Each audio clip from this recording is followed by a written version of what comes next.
Natupok ng apoy ang mahigit sa 300 na bahay na malapit sa Mactan, Mandaue Bridge sa Barangay Look, Mandaue City, Cebu nitong Martes, March 12. Bandang alas 2:08 ng tanghali nang makatanggap ng tawag ukol sa nangyaring sunog ang Bureau of Fire Protection Mandaue City na agad namang narespondihan. Mabilis ang naging paglaki ng sunog dahil gawa sa mga light material ang mga bahay sa nasabing lugar.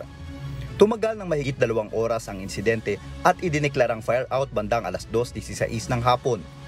Tinatayang nasa 1.2 million pesos ang halaga ng mga nasunog na ari-arian sa lugar at nasa 1,652 na individual naman ang naapektuhan.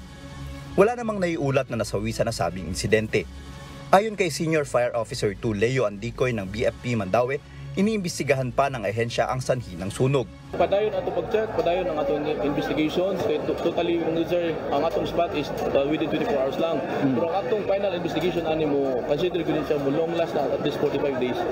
Itinalaga na ring pansamantalang tuluyan ng mga pamilyang apektado ang malapit na gym at paaralan sa lugar. Nakamiting may nga news list na magamit nila mga rooms. Okay. Kung paggamit sa 20 rooms Para sa mga para sa inyong biktima na Patuloy pa rin ang pag-uusap ng mga lokal na opisyal para matulungan ang mga kababayan nating nasunugan. Ryan Malyari, humahataw sa Balita Ngayon.